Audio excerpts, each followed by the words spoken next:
Hello and assalamu alaikum. This is Ishan Akram and you're watching YouTube channel.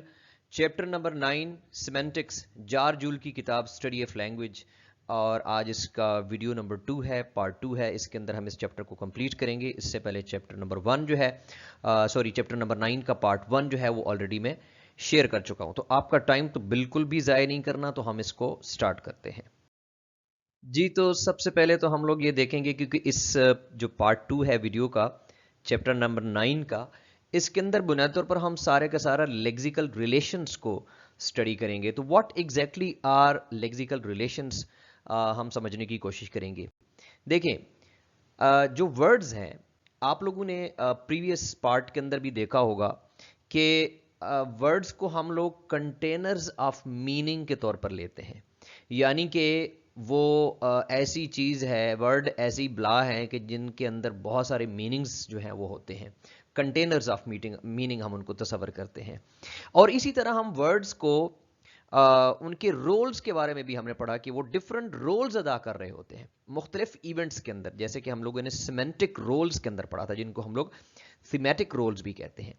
लेकिन जहां पर हम लोग जो स्टडी करने जा रहे हैं वो वर्ड्स का एक बिल्कुल डिफरेंट एस्पेक्ट है, और वो क्या है कि ये जो वर्ड्स हैं इनको इनकी रिलेशनशिप्स की बुनियाद पर भी एक दूसरे के दरमियान जो रिलेशनशिप है, जो कि खास तौर पर उनके सिमेंटिक्स जो है पर्सपेक्टिव से है, तो वो हम यहाँ पे इस चैप्टर के अंदर इनको देखेंगे। मजीद इसकी थोड़ी सी वजाहत भी कर दें। फॉर एग्जांपल आपके पास एक वर्ड है कंसील, ठीक है। जो कंसील वर्ड है, ये अगर आपके दिमाग में अगर कोई बोलता है शख्स, तो फौरन आप कहते हैं कि ये वर्ड जो है ना, ये ऐसे ही है जैसे हाइड है, यानी हाइड की तरह का है, हम ऐसे बोलते हैं। या फिर हम कहते हैं कि जो पाइन है ना, ये एक तरह का एक दरख्त है। तो अब आप खुद देखें कि एक कंसील वर्ड को आपने रिलेट किया हाइड के साथ, और पाइन को आपने रिलेट किया ट्री के साथ। तो ये जो रिलेशनशिप है, यही बुनियादी तौर पर अगेन आई वुड से कि हम इस चैप्टर के अंदर इस वीडियो के अंदर देखेंगे, और उसकी डिफरेंट जो रिलेशंस हैं वो मैं आप लोगों के सामने पेश करूंगा। अब जब हम ये रिलेशनशिप कायम करते हैं, तो याद रहे कि हम इसको कंपोनेंट फीचर्स की बुनियाद पे ये रिलेशनशिप कायम नहीं कर रहे। अगर आपको याद हो तो कंपोनेंट फीचर्स में मैंने आपको लोगों को बताया था कि कंपोनेंट फीचर्स ये होते हैं कि कोई भी जो वर्ड है उसके बारे में हम लोगों ने देखा था कि उसके कि क्या वो मेल है, फीमेल है, ठीक है, वो ह्यूमन है, इन ह्यूमन है, सॉरी इन एनिमेट है, ठीक है। तो इस तरह के डिफरेंट ह्यूमन है, एनिमल है, तो ये डिफरेंट हम कंपोनेंट फीचर्स हम उसको देखते थे। लेकिन यहां पर जो हम लोग देख रहे हैं लेक्सिकल रिलेशंस के अंदर, तो वो कंपोनेंट फीचर्स की बुनियाद पे नहीं है, ये याद रहे, बल्कि इनके दूसरे अल्फाज के साथ रिलेशनशिप, और वो किस तरह का रिलेशनशिप होगा, वो बुनियादी तौर पर सिमेंटिक डिस्क्रिप्शन होगी, और वो इन कंपोनेंट फीचर्स की बुनियाद पे नहीं होगा। ये याद रहे कि अगर आपको कंपोनेंट फीचर्स का सही तरीके से समझ नहीं भी आई, तो चूंकि यहां पे इस टॉपिक का हिस्सा नहीं है, तो इसके पिछले हिस्से में कंपोनेंट फीचर को बहुत डिटेल से समझाया गया है, और उम्मीद है कि आपने वो फर्स्ट चैप्टर इस चैप्टर का पार्ट 1 देखा होगा, तो ही आप लोग ये पार्ट 2 इसका देख रहे होंगे। सो इस सारे का सारे समझाने का मकसद ये था कि ये लेक्सिकल रिलेशंस हैं, और ये एक डिफरेंट टाइप्स के रिलेशंस हैं, जो कि इसकी मैं लिस्ट आपको प्रोवाइड करने लगा हूं, और उनको एक एक करके ना सिर्फ हम उनकी डेफिनेशंस बल्कि साथ साथ हम उनकी एग्जाम्पल्स भी देखेंगे, तो आपको क्रिस्टल क्लियर हो जाएंगे इंशाल्लाह ताला। तो ये है जनाब लिस्ट ऑफ लेक्सिकल रिलेशंस जो हम देखेंगे इस सारी जो रेस्ट ऑफ द वीडियो है। तो इसको मुझे डिटेल से समझाने की, इस पेज को समझाने की आपको ज़रूरत नहीं है। तो हम बढ़ते हैं अपने सबसे पहले लेक्सिकल रिलेशन की तरफ। तो सबसे पहला जो रिलेशन है हमारे सामने वो सिनोनिमी की शक्ल में है। तो इसको हम स्टडी करते हैं। ये बहुत आसान है, आप सब लोग जानते हैं कि कोई से दो या दो से ज़्यादा वर्ड्स अगर आपस में मीनिंग के लिहाज से क्लोजली रिलेटेड हो, तो हम उनको सिनोनिम्स कहते हैं। लेकिन कुछ चीज़ें आपको मज़ीद भी समझनी पड़ेंगी, इतना इसको आसान ना लें, क्योंकि जब आप BS के स्टूडेंट्स हैं फॉर एग्जांपल, या आप कोई मुकाबले की इम्तिहान की भी तैयारी कर रहे हैं, तो आपको सिर्फ एक सादा सा कॉन्सेप्ट नहीं चाहिए, याद रहे। आपको ना सिर्फ कॉन्सेप्ट चाहिए, आपको एग्जाम्पल भी चाहिए, आपको डेफिनेशन भी चाहिए और उसके साथ साथ आपको थोड़ा सा मटेरियल भी चाहिए, ताकि आप उसको जहाँ पे आपको लिखना पड़े या एक्सप्लेन करना पड़े तो आपको आपके पास मटेरियल मौजूद हो। तो मेरी जो प्रेजेंटेशन है उसकी बुलेट्स की फॉर्म में जो सेंटेंसेस में लिखता हूँ, वैसे तो अमूमन जो प्रेजेंटेशन होती हैं वो डेफिनेटली आई अंडरस्टैंड दैट कि वो सिर्फ फ्रेजेस के ऊपर होने चाहिए, आपकी स्क्रीन पर कम से कम जो वर्ड्स हैं वो आपको नजर आने चाहिए, लेकिन जो पर्पस है वो क्या है, आपको समझाना पर्पस है और आपको मटेरियल देना पर्पस है। कि आप मेरी वीडियो को देखें तो सिर्फ कॉन्सेप्ट नहीं लेंगे आप, बल्कि इसके साथ साथ आपको एग्जांपल्स और मटेरियल भी मिलेगा कि आप चाहें तो इससे आप पॉइंट्स को अपने नोट्स की शक्ल बना सकते हैं और इन नोट्स को जो आप जाके आप कहीं भी प्रेजेंट भी कर सकते हैं। तो जनाब सिनोनिम के हवाले से याद रहे कि जो अहम बात है वो ये है कि हम में से अक्सर लोग समझते हैं कि कोई भी वर्ड दूसरे वर्ड का जो सिनोनिम है तो वो हमेशा उसको रिप्लेस कर सकता है, सब्स्टिट्यूट कर सकता है। तो ऐसा हरगिज़ नहीं है कि हमेशा ऐसा होगा। ठीक है, यहां पे इस बात का मकसद क्या है, इसको मैं एग्जांपल्स के जरिए आपको समझाने की कोशिश करता हूं। फॉर एग्जांपल, हमारे पास एक सेंटेंस है कि व्हाट वाज हिज आंसर, और एक और सेंटेंस है व्हाट वाज हिज रिप्लाई। तो ये दोनों जो है जो सेंटेंसेस हैं, आंसर की जगह पे रिप्लाई लिखने से कोई फर्क नहीं पड़ रहा, यानी कि इसमें काम बन रहा है। अगर आप सिनोनिम को चेंज कर भी रहे हैं तो काम बन रहा है।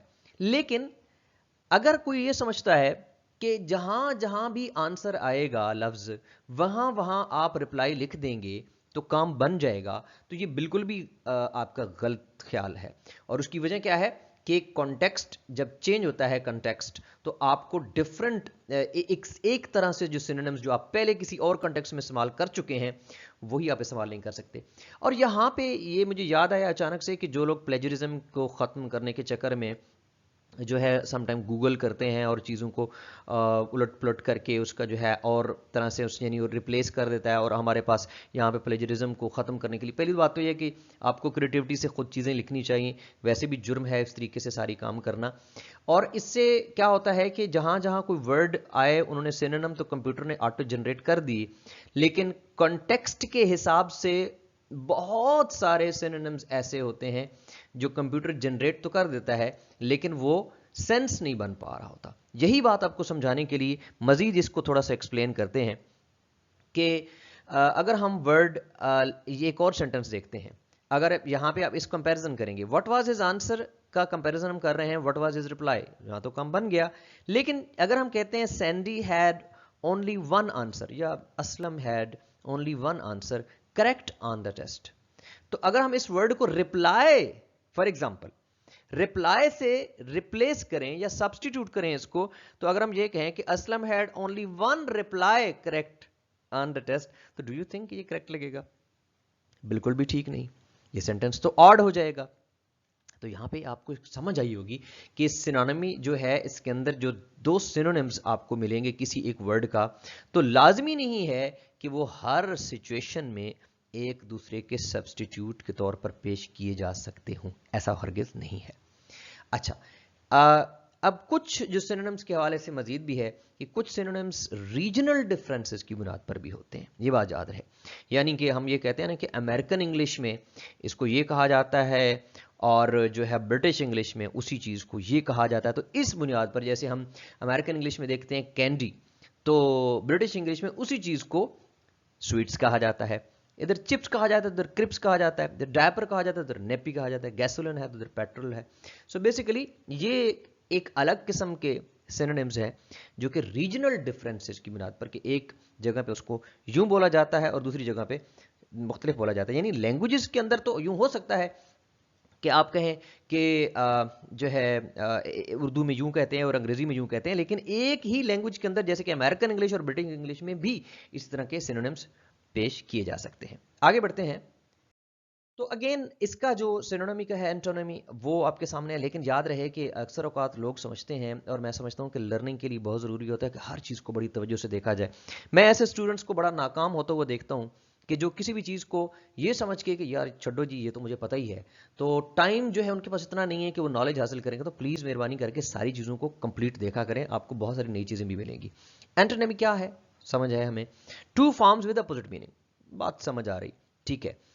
तो असल में जो समझने वाली चीज है जो आपको पता होना चाहिए वो है इसकी तीन टाइप्स। सबसे पहली टाइप है ग्रेडेबल एंटोनिम्स। वो कौन से एंटोनिम्स हैं जिसके अंदर आप कंपैरेटिव कंस्ट्रक्शन पेश करते हैं, जैसे I am smaller than you, ठीक है, टॉलर देन यू। तो ये जो स्मॉलर है या टॉलर है, इसके अंदर आप बुनियादी तौर पर कंपैरिजन पेश कर रहे होते हैं। और इसी तरह जो आपका नॉन ग्रेडेबल है वो डायरेक्ट अपोजिट्स कहलाते हैं। जैसे मेल है तो उसका डायरेक्ट अपोजिट फीमेल है, ठीक है। यानी अगर देखें ना, स्मॉलर की जगह पे अगर टॉलर लिख दिया जाए या बिगर लिख दिया जाए तो ये एक ग्रेडेबल है एंटोनिम। लेकिन जहां पर जब मेल को फीमेल के साथ डायरेक्ट अपोजिट पेश किया जा रहा है, मैरिड को सिंगल के साथ या ट्रू को फॉल्स के साथ, तो ये ग्रेडेबल नहीं है, ये नॉन ग्रेडेबल है और इसी वजह से इसको डायरेक्ट अपोजिट कहा जा रहा है। और तीसरा क्या है, रिवर्सिव्स, सॉरी। तो इसमें क्या है कि इसमें एक एक्शन का रिवर्स आपके सामने पेश किया जाएगा। यानी अगर कोई एंटर हुआ है तो उसका रिवर्स क्या होगा, एग्जिट। अगर कोई पैक कर रहा है किसी चीज को तो उसका रिवर्स क्या होगा, अनपैक। अच्छा, लेंथन कर रहा है तो शॉर्टन, रेज कर रहा है तो लोअर, टाई कर रहा है तो अनटाई। तो ये 3 किस्म के जो एंटोनिम्स हैं ये आप लोगों को पता होने चाहिए। हाइपोनिमी क्या है जी, इसकी तरफ हम लोग आते हैं और इसकी हम क्योंकि ये कन्फ्यूजन वाले कुछ पॉइंट्स हैं, मैं आप लोगों को कहूँगा कि आप बड़ी तवज्जो से इन चीज़ों को देखें। और अक्सर औक़ात मैं स्टूडेंट्स को कहता हूँ कि प्लीज़ अगर आपको मेरी वीडियोस से बहुत ज़्यादा फ़ायदा हासिल करना है तो आप सबसे पहले अपनी बुक जो जारजूल की है उससे एक दफ़ा रीडिंग करके आया करें। प्रॉब्लम यह है कि हमारे यहाँ कल्चर है कि चीज़ों को जल्दी जल्दी जो है ना समझा जाए। तो मैं तो अपनी वीडियोस को तसल्ली से बनाता हूं और इसलिए बनाता हूं कि आपका कॉन्सेप्ट क्लियर हो। देखो, कमर्शियल यूज़ के लिए, यूट्यूब के लिए हमेशा कहा जाता है कि यूट्यूबर्स जो होते हैं वो छोटी छोटी वीडियोस बनाएंगे तो उनको बहुत ज़्यादा व्यूअर्स मिलेंगे और बहुत ज़्यादा सब्सक्राइबर मिलेंगे, ये वो फला फला। पर्पस, मेरा प्रिवेलिंग जो पर्पस है, जो सबसे मेरा डोमिनेंट पर्पस है मैं समझता हूं मेरे यूट्यूब पर आने का, वो है लोगों के लिए आसानियां पैदा करना, ताकि लोग जो हैं, जो मैंने बतौर स्टूडेंट प्रॉब्लम्स फेस की, वो स्टूडेंट्स जो हैं वो ये प्रॉब्लम्स फेस ना करें। क्योंकि मुझे हमेशा दिल करता था कि यूनिवर्सिटी के लेवल पर तो टीचर्स नहीं मिलते, ट्यूटर्स नहीं मिलते और टीचर्स के पास भी कोई नहीं टाइम होता अनफॉर्चुनेटली। तो ये वाला जो यूट्यूब चैनल है ZA जसरा के नाम से, आप सब्सक्राइब भी ज़रूर कर दें अगर आपने नहीं किया, और दूसरों को भी सजेस्ट कर दें। ये आप लोगों की ज़िंदगी के अंदर आसानियाँ लेकर आने वाला है। तो मैं तो चीज़ों को बहुत तसल्ली से एक्सप्लेन कर रहा हूँ। अच्छा, तो ये क्या है जी हाइपोनिमी, ये भी एक देखने वाली बात है। Meaning of one form is included in the meaning of another. समझें, इसको आसानी से समझें। मीनिंग ऑफ वन फॉर्म, एक चीज जो है या एक वर्ड का जो मतलब है वो दूसरे वर्ड के मतलब में इंक्लूडेड है। कैसे? फॉर एग्जाम्पल, एनिमल है एक वर्ड, तो दूसरा वर्ड है हॉर्स। तो हॉर्स ना सिर्फ इसका मतलब एक जानवर है, यानी घोड़ा है उसका मतलब है, बल्कि ये एनिमल भी तो है। तो इसका क्या मतलब हुआ कि इसका जो मतलब है, meaning of one form is included in the meaning of another form. ठीक हो गया, ये हॉर्स वन फॉर्म होगी जिसकी मीनिंग सेकंड फॉर्म यानी कि दूसरी के अंदर, एनिमल के अंदर इंक्लूडेड है। इसी तरह इंसेक्ट और एंट, और ये एंट है तो ये इंसेक्ट, रोज है तो फ्लावर। तो ये रोज की जो मीनिंग है, वो रोज अपनी जगह पे एक गुलाब है लेकिन वो फूल भी है। तो इन दो वर्ड्स का दरमियान जो रिलेशनशिप है वो, इसी को तो हम लोग हाइपोनिमी कहते हैं। अच्छा, मजीद इसकी थोड़ी सी वजाहत करते हैं। अच्छा, इसके अंदर हम लोग क्या देखते हैं कि जो कनेक्शंस है वो मीनिंग्स का, वो यूजुअली हायरार्किकल रिलेशनशिप होता है। कैसे? उसको मैं आप लोगों को एक डायग्राम की शक्ल पेश करके बताता हूं। अब सबसे पहले आप इस डायग्राम को अच्छी तरह समझें ताकि आपको कॉन्सेप्ट आपका क्लियर हो जाए, क्योंकि आगे आने वाली जो स्लाइड्स हैं उनके अंदर मजीद थोड़ी सी कंफ्यूजन पैदा होने वाली है। अगर आप इस कॉन्सेप्ट को अच्छे तरीके से समझेंगे तो आगे आपकी कंफ्यूजन सारी दूर हो जाएगी। लिविंग थिंग, सबसे पहले ऊपर हम करते हैं जी लिविंग थिंग को, क्योंकि मैंने आपको कहा था कि ये जो हाइपोनिमी का रिलेशनशिप है ये हायरार्किकल रिलेशनशिप भी है। तो इसमें क्रीचर एंड प्लांट। अब अगर हम कहें कि जी क्रीचर, तो क्रीचर का मीनिंग लिविंग थिंग में इंक्लूडेड है, यानी कि इनके दरमियान में जो रिलेशनशिप है, क्रीचर और लिविंग थिंग के दरमियान में जो रिलेशनशिप है, ये भी हाइपोनिमी की बुनियाद पर है, और प्लांट का इसके साथ ये भी हाइपोनिमी की बुनियाद पर है। आगे बढ़ते हैं तो क्रीचर जो है उसकी मजीद एक्सटेंशन होती है एनिमल के साथ, बर्ड के साथ, इंसेक्ट के साथ। तो इसका मतलब क्या हुआ कि इंसेक्ट जो है वो एक क्रीचर भी तो है, बर्ड एक क्रीचर भी तो है, और एनिमल एक क्रीचर भी तो है। इसी तरह वेजिटेबल प्लांट भी है, फ्लावर प्लांट भी है, और ट्री प्लांट भी है। तो ये जो आप सारे रिलेशनशिप देख रहे हैं ना, ये बुनियादी तौर पर हिरारिकल भी हैं, और इसकी अगर मजीद दोबारा से इसको मैं आपको समझा दूं तो ये ऊपर वाली लाइन की तरफ हम इशारा करेंगे कि मीनिंग ऑफ वन फॉर्म, अगर फॉर्म को वर्ड कह लें, क्योंकि लिंग्विस्टिक्स में अमूमन वर्ड को हम फॉर्म के सेंस में याद करते हैं, तो meaning of one form is included in the meaning of another form. तो इस तरह के रिलेशनशिप को हम लोग हैपोनिमी कहते हैं। आगे बढ़ते हैं। अच्छा जी, मजीद इसकी थोड़ी सी वजाहत करते हैं और इसके अंदर हम इस रिलेशनशिप को थोड़ा सा मजीद इसकी टर्म्स को डिस्क्राइब करते हैं। अब अगर देखा जाए तो हॉर्स जो है वो एनिमल का हेपोनिम है, ठीक है, और एंट जो है वो इंसेक्ट का हेपोनिम है, और टर्निप जो है वो वेजिटेबल का हेपोनिम है। लेकिन एक और टर्म भी हम कहेंगे, और वो क्या है कि जो ऊपर वाले होते हैं हायर लेवल के, एनिमल, इंसेक्ट और वेजिटेबल, यानी यहां पे समझें, एनिमल के नीचे मुख्तलिफ किस्म के आपको एनिमल्स मिलेंगे, इंसेक्ट्स के नीचे आपको डिफरेंट किस्म के इंसेक्ट मिलेंगे, वेजिटेबल के नीचे मुख्तलिफ किस्म की वेजिटेबल्स आपको मिलेंगी। तो ये जो ऊपर वाले लेवल पे एनिमल है, तो इसको हम लोग कहते हैं सुपर ऑर्डिनेट, हायर लेवल। समझ रहे हैं? अच्छा, अगर हम एक और टर्म भी इसको एक्सप्लेन कर देते हैं कि जो एक ही, यानी एक से ज्यादा वर्ड्स, टू और मोर वर्ड्स, जब उनका एक ही कोई सुपर ऑर्डिनेट होगा तो वो सारे के सारे आपस में क्या कहलाएंगे? कोहेपोनिम्स। अगर मैं बात करता हूं लेट्स से एनिमल्स की बात करता हूं, तो एनिमल के अंदर फॉर एग्जांपल यहां पे बफलो है, यहां पे काओ है, यहां पे कैट है। तो ये जो कैट है, बफलो है, काओ है, ये आपस में क्या हो गए? कोहेपोनिम्स। और इनका सुपर ऑर्डिनेट क्या हो गया? एनिमल। उम्मीद है आपको इस बात की समझ आ गई होगी। सो इसी तरह जो डॉग एंड हॉर्स हैं, ये वही एग्जांपल जो मैंने आपको सामने पेश की है, ठीक है, और जो एंट और कॉकरोच है वो इंसेक्ट के साथ हो जाएंगे। सो इन सारी टर्मिनोलॉजी को उम्मीद है कि आपको समझ आ गई होगी। और फिर भी मैं हमेशा हर वीडियो के अंदर कहता हूं कि किसी भी स्टूडेंट को अगर किसी मेरे पॉइंट की समझ ना आई हो मेरी इस समझाने में, तो you can always contact me on 0300 799 5952।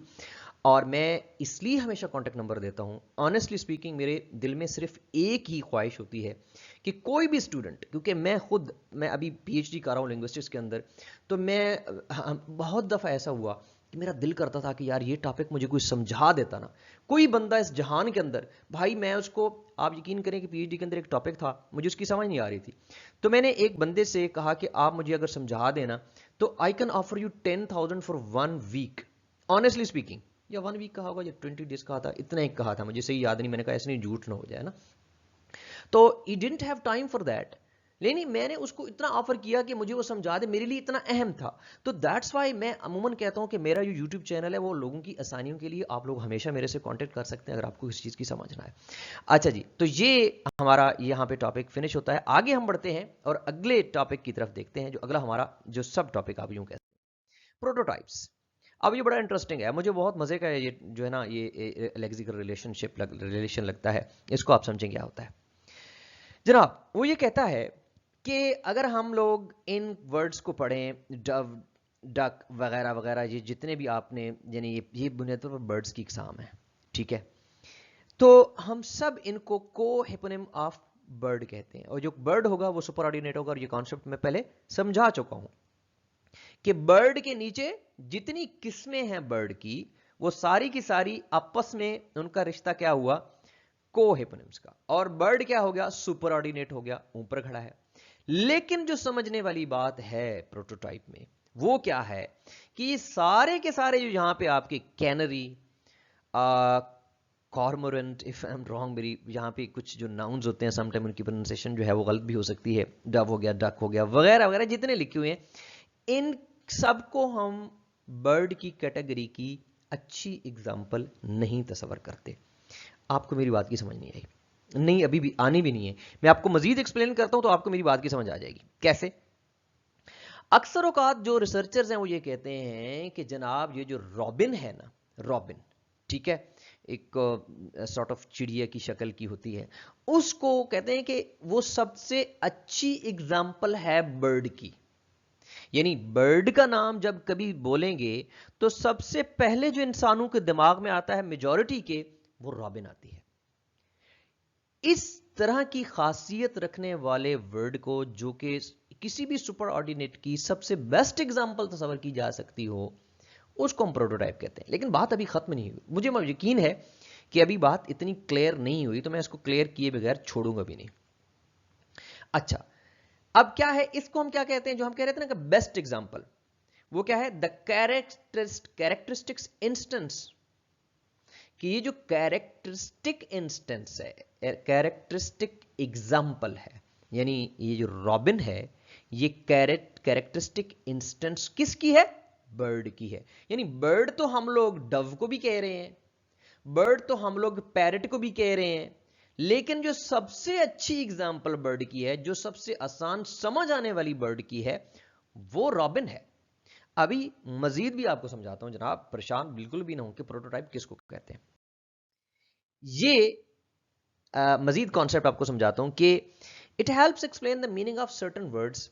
ये जो कॉन्सेप्ट ऑफ प्रोटोटाइप है ना, इसके बारे में, इसकी अफादियत भी आपको बता दूं कि प्रोटोटाइप का जो कॉन्सेप्ट है वो हमारी मदद किस तरीके से करता है कि हम लोग किसी भी वर्ड के मीनिंग को अच्छी तरह पहचान सकते हैं, not in terms of component features. दोबारा से कह दूं, क्योंकि कंपोनेंट फीचर वाला टॉपिक पहले हो चुका है। क्या मतलब कि बर्ड के मीनिंग को समझने के लिए कंपोनेंट फीचर्स की बुनियाद पर नहीं हम इसको समझते, बल्कि किसकी बुनियाद पर, resemblance to the clearest example. जैसे रॉबिन क्लियरेस्ट एग्जाम्पल है बर्ड की। अभी भी बात समझ नहीं आई, कोई बात नहीं, मजीद इसको एक्सप्लेन करता हूं। फॉर एग्जाम्पल, अगर हम किसी वक्त कोई बंदा भी बर्ड की एग्जाम्पल देना चाहे और उसके दिमाग में आए ऑस्ट्रिच या पेंगुइन, तो इसको अमूमन लोग इतने आसानी से एक्सेप्ट नहीं करते कि ये परिंदे हैं या बर्ड है। लेकिन अगर हम कभी स्पैरो या पिजन की बात करेंगे तो आसानी से लोगों को समझ आ जाएगी कि ये बर्ड्स हैं।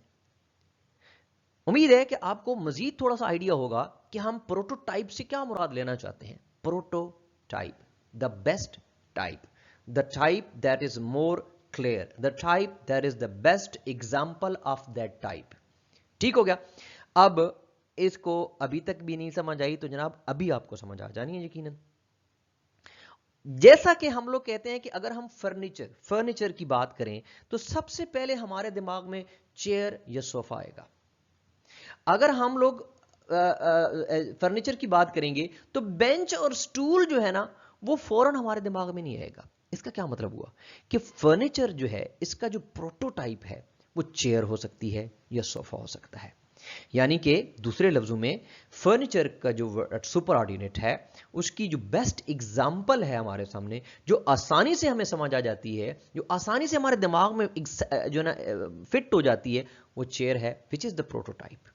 अभी भी नहीं समझ आई तो मैंने इसकी एक डायग्राम भी बनाई हुई है, उम्मीद है कि आपको समझ आ जाएगी। यहां पे जनाब आपको क्लियर हो जाना चाहिए कि ये जो ऊपर वाली जो तस्वीर है और नीचे वाली तस्वीर में क्या फर्क है। ये वाली जो तस्वीर है, अ प्रोटोटिपिकल बर्ड इमेज, ये है जी रॉबिन का बर्ड इमेज। ठीक है, यानी कि अगर आप बर्ड बोलेंगे ना तो सबसे पहले आपके दिमाग में इस तरह की कोई चीज आएगी, इस तरह की चीज फौरन आपके दिमाग में नहीं आएगी।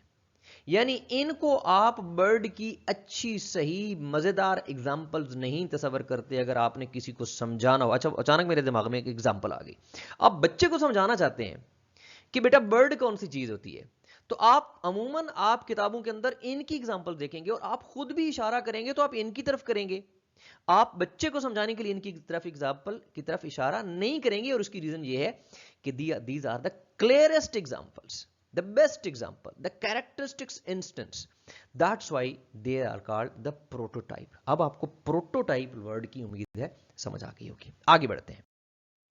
होमोफोन्स एंड होमोनिम्स अमूमन ये प्रॉब्लम करते हैं, तो इसको भी हम एग्जांपल्स के जरिए समझने की कोशिश करते हैं। सबसे पहले होमोफोन, टू और मोर डिफरेंट फॉर्म्स।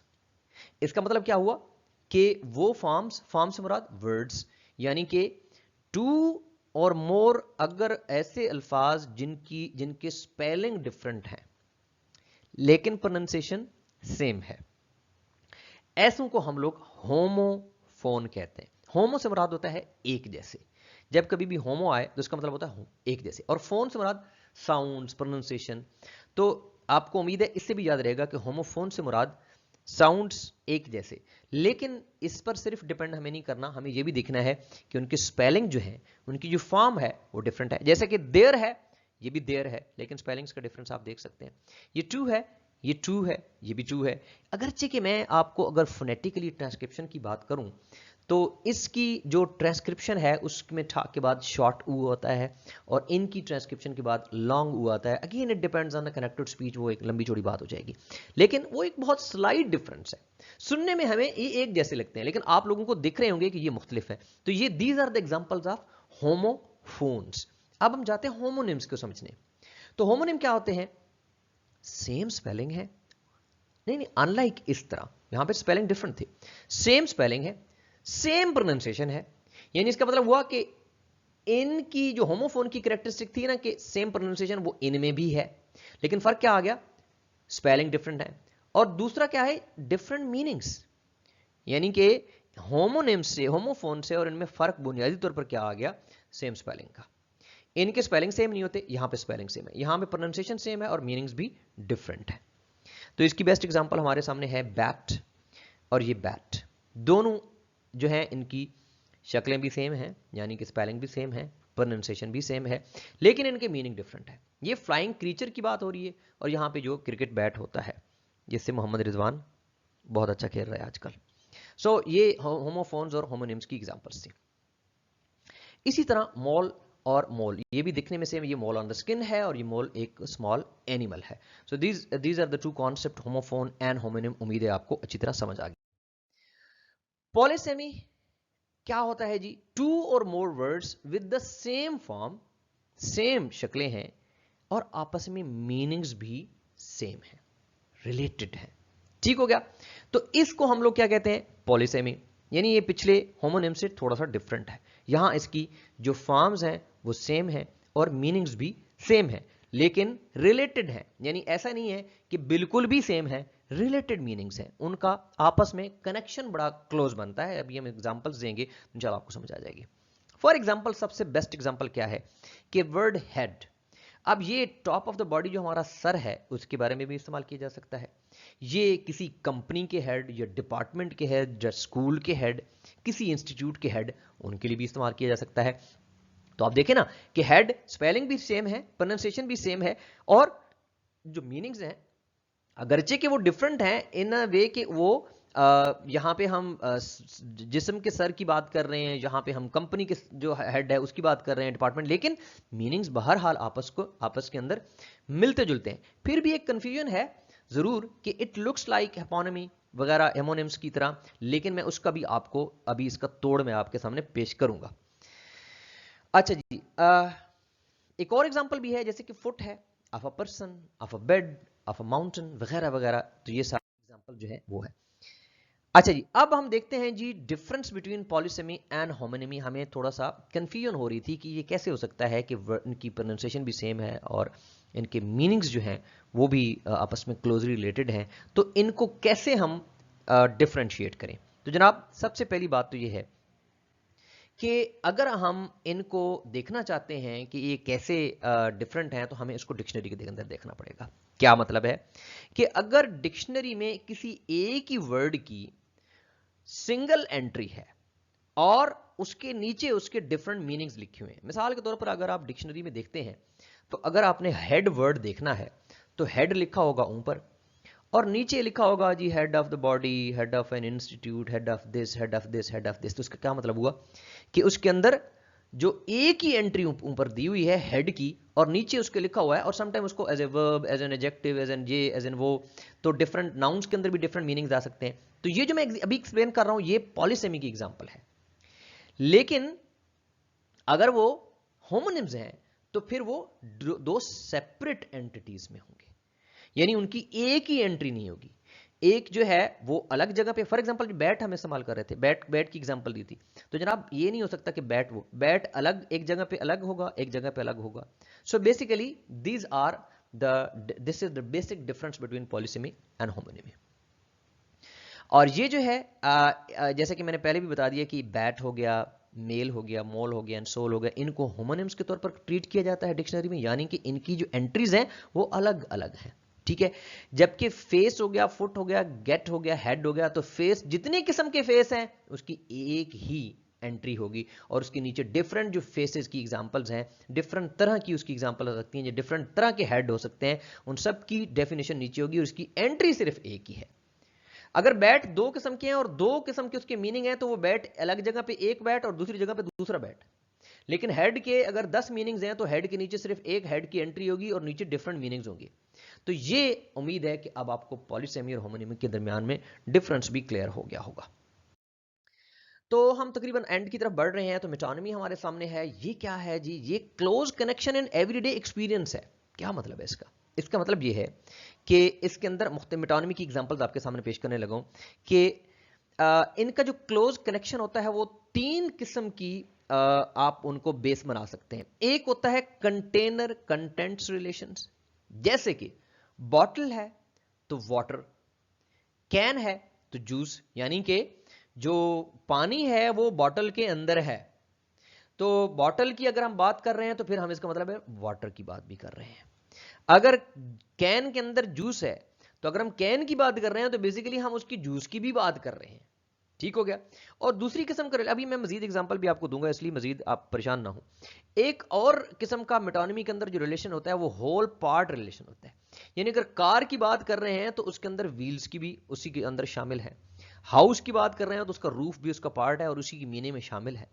और इसी तरह तीसरा जो है रिप्रेजेंटेटिव सिंपल रिलेशनशिप, जैसे कि किंग की अगर हम बात कर रहे हैं तो अगर हम क्राउन की सॉरी बात कर रहे हैं तो उसके अंदर इसका मतलब है किंग की बात हम कर रहे हैं। अगर हम व्हाइट हाउस की बात कर रहे हैं तो इसका मतलब यह है कि प्रेसिडेंट की बात कर रहे हैं। अभी तक आपको अगर समझ नहीं आई तो मैं आपको मजीद एग्जांपल दूंगा और आपको क्रिस्टल क्लियर हो जाएगा कि इससे क्या मुराद है। फॉर एग्जांपल, अगर हमारे पास वर्ड है, सेंटेंस है, he drank the whole bottle, तो यहां पे इसका मतलब ये नहीं है कि वो बॉटल कोई ऐसी चीज थी जो कि लिक्विड थी और वो बॉटल को ही खा गया। बॉटल तो हो सकता है जो है वो स्टील की बनी हो, एल्यूमिनियम की बनी हो, शीशे की बनी हो, किसकी बनी है। असल बात हम ये कर रहे हैं कि ड्रैंक जो है उसने उस बॉटल के अंदर का पानी पिया है। तो ये जो एग्जांपल है ना, ये मेटोनिमी की एग्जांपल है कि बॉटल के अंदर जो पानी है, तो बॉटल और उस वाटर का जो रिलेशनशिप है, लेक्सिकल रिलेशनशिप है, उसको हम मेटोनिमी कह रहे हैं। ठीक है। अच्छा, कुछ और भी एग्जांपल्स आपके सामने पेश करूंगा मैं। तो हम ये कह सकते हैं कि ये जो हमने इसको आसानी से समझ लिया कि he drank the whole bottle, इसको हमने आसानी से समझ लिया। तो ये इस वजह से समझ लिया कि हमें ये पता है कि इसके अंदर जो लिक्विड था उसको उसने पिया है, और इसकी वजह क्या है? Familiarity with metonymy. ये हम लोग जो समझ जाते हैं किसी ऐसी तरह के वर्ड को कि उसने बोतल नहीं, बोतल के अंदर एक्चुअली लिक्विड जो था उसको पिया है, तो ये बुनियादी तौर पर मेटोनिमी की वजह ही है कि ये वो पर्टिकुलर रिलेशनशिप है वर्ड का जिसकी वजह से हम लोग आपस में इस चीज को समझ जाते हैं। अच्छा, कुछ और भी इसकी एग्जांपल है। अगर हम व्हाइट हाउस की बात करते हैं, अगर हम कहते हैं the white house has announced, तो व्हाइट हाउस हम सब जानते हैं अमेरिका का जो सदर हाउस है उसके बारे में बात हो रही है। लेकिन क्या एक बिल्डिंग बोल सकती है या बिल्डिंग अनाउंस कर सकती है? नहीं कर सकती ना। तो हमें पता है कि इसका मतलब यह है कि सदर ने बात की है। या डाउनिंग स्ट्रीट प्रोटेस्टेड, तो इसका मतलब यह है कि डाउनिंग स्ट्रीट तो एक गली है जिसका नाम है जहां पे यूके का प्राइम मिनिस्टर बैठता है। तो यहां पे इसका मतलब ये नहीं कि डाउनिंग स्ट्रीट जो है, डाउनिंग स्ट्रीट तो बेजान चीज है, वो तो प्रोटेस्ट नहीं कर सकती ना। इसका मतलब है कि वो प्राइम मिनिस्टर की बात हो रही है या उस प्राइम मिनिस्टर हाउस की बात हो रही है। So this is basically the concept. इसी तरह जब हम कहते हैं फिलिंग अप द कार या आंसरिंग द डोर या बॉइलिंग अ कैटल, तो आप डोर को तो आंसर नहीं कहते, बट डोर को कौन आंसर करता है? किसी इंसान को ही आंसर किया जाता है ना। तो बेसिकली यहां पे डोर से मुराद हम कह रहे हैं नॉक। तो नॉक और जो डोर के दरमियान का रिलेशनशिप है और नॉक करने वाले का जो रिलेशनशिप है डोर के साथ, वो बुनियादी तौर पर यहां पे डिस्कस हो रहा है। तो ये पर्टिकुलर एक खास किस्म का रिलेशनशिप है जिसको हम लोग मेटोनिमी का कहते हैं। और इसको मैंने एक डायग्राम के जरिए भी पेश करने की कोशिश की है। जैसे ये लिखा हुआ है ना कि we will swear loyalty to the crown. हम ये आजकल ये जो फिलिप चेंज हुआ है, किंग बना है, तो उसको भी हम क्राउन कह रहे थे। तो क्राउन से मुराद वो सारे का सारा, ये क्राउन तो ये होता है, क्राउन की तो ये शक्ल होती है। तो बात सबको समझ आ जाती है कि क्राउन इस बेजान किस चीज की बात नहीं, इससे कौन लॉयल्टी करेगा भाई। क्राउन से मुराद वो जो बादशाह है, वो जो क्वीन है, वो है। तो इस क्राउन के मीनिंग में जो उस शख्स का रोल है उसके अंदर शामिल, उसके साथ जो कनेक्शन है, उसको हम लोग मेटोनिमी कहते हैं। लास्ट हमारा रिलेशनशिप जो आपके सामने मैं पेश करना जा रहा हूं वो भी बड़ा इंटरेस्टिंग है, और वो क्या है, कॉलोकेशन। और कॉलोकेशन क्या होता है कि कम सम टाइम कुछ वर्ड्स ऐसे होते हैं जो अमूमन दूसरे वर्ड्स के साथ आते हैं, यानी उनका जो यूज है वो अमूमन चंद मखसूस अल्फाज के साथ होता है। उनकी जो कंपनी है, कहते हैं ना, the man who is known by the man is known by the company he keeps, the words are known by the company they keep। तो जो वर्ड की जो कंपनी है उसको हम लोग कॉलोकेशन बुनियाद पर कहते हैं। और इसी वजह से जो हमारे वर्ड्स का नॉलेज होता है ये बुनियादी तौर पर कॉलोकेशन की वजह से ही होता है। और ये कॉलोकेशन जो होती है बुनियादी तौर पर ये उन फ्रीक्वेंट अकरिंग जो टुगेदर होते हैं, यानी कोई जो ऐसे वर्ड्स जो अमूमन इकट्ठे आते हों, अमूमन उनकी जो बोलना है लोगों का, जो लोगों की जबानों से निकलता है वो अमूमन इकट्ठे आते हैं, उनका जो यूज है अमूमन इकट्ठा होता है। मजीद एग्जांपल के जरिए मैं पेश करने की कोशिश करूंगा। और हाँ, इससे पहले कि एग्जांपल्स में पेश करूं, ये कॉपस लिंग्विस्टिक्स जो कि लिंग्विस्टिक्स की एक ब्रांच है, जिसके अंदर वैसे तो कुछ लोग इसको लिंग्विस्टिक्स का एक मेथड भी कहते हैं। एनी हाउ, इस पर हमारा टॉपिक नहीं है कॉपस लिंग्विस्टिक्स। कॉपस लिंग्विस्टिक्स बुनियादी तौर पर यह होती है कि जिसके अंदर हम मशीन रीडेबल डाटा जो होता है अमूमन कंप्यूटर्स के अंदर सेव किया जाता है, जिसके जरिए उस डाटा को रिट्रीव करके उससे मालूमात ली जाती हैं। तो कॉपस लिंग्विस्टिक्स के अंदर इस चीज को बड़ा दिलचस्पी से पढ़ा जा रहा है कि कौन से वर्ड अमूमन लोग इस्तेमाल करते हुए दूसरे वर्डों के साथ दूसरे वर्ड्स के साथ इस्तेमाल करते हैं। अब एग्जांपल्स आपके सामने पेश कर रहा हूं। जैसे ये वर्ड्स हैं, I don't know what to do, ये I don't know what to do का जो मजमूआ है ना, ये अमूमन इकट्ठा आता है। या you know what I mean, you know what I mean, ये इकट्ठा आता है। इनकी जो कंपनी है ये इकट्ठी रहती है आपस में। दे टेंड टू अकर, ये जो ना, they tend to occur with other words. अच्छा, दे डोंट वांट टू, ये जो दे डोंट, इनको वैसे हम लोग लेक्सिकल बंडल्स भी कहते हैं जो है लिंग्विस्टिक्स की लैंग्वेज में। तो ये वो वर्ड्स हैं जो आपस में इकट्ठे आते हैं। इसी तरह एक डायग्राम के जरिए भी मैंने पेश करने की कोशिश की है कि अगर आप इन एग्जांपल्स को देखें तो ये नेचुरल इंग्लिश की बात है, यानी कि अमूमन ऐसे बोला जाता है, लेकिन अगर इनकी बात करेंगे तो ये अननेचुरल होगा। अच्छा, मैं कबल इसकी कि मैं इनको थोड़ा सा एक्सप्लेन करूं, मैं आपको कहूं कि उर्दू में हम कहते हैं ना कि उसने उस वर्क को फाड़ दिया। हमने कभी सुना है कि उसने उस वर्क को तोड़ दिया? यानी उस पेज को तोड़ना हम नहीं कहते, पेज को फाड़ना कहते हैं। तो इसका क्या मतलब हुआ कि पेज के साथ, जो वर्क के साथ कॉलोकेट कर रहा है वर्ड, वो फाड़ना है, ना कि तोड़ना। लेकिन अगर हम लकड़ी की बात करें तो लकड़ी तोड़ने में आती है, या डंडा है तो डंडा टूट गया, हम ये नहीं कहेंगे डंडे को फाड़ दिया गया। ठीक है। सो ये जो वर्ड्स का आपस में कौन सा वर्ड किसके साथ आना, ये कॉलोकेशन है। तो ये द फास्ट ट्रेन हम कहते हैं, द क्विक ट्रेन हम नहीं कहते। फास्ट फूड कहते हैं लेकिन क्विक फूड नहीं कहते। अच्छा, इस तरह क्विक शावर कहते हैं लेकिन फास्ट शावर नहीं कहते। क्विक मील कहते हैं लेकिन फास्ट मील नहीं कहते। अब देखिए ना, फास्ट फूड तो हो गया लेकिन फास्ट मील नहीं हुआ। इसका मतलब क्या है कि ये fast, it tend to come with this. तो ये यूजेज पे होते हैं कि किस तरह यूजेज आता है, तो ये कॉलोकेशन होगी। तो thank you very much watching this video. आप प्लीज, अगर आपको पसंद आई तो प्लीज इसको आगे शेयर भी कीजिएगा। Thank you very much. Allah Hafiz.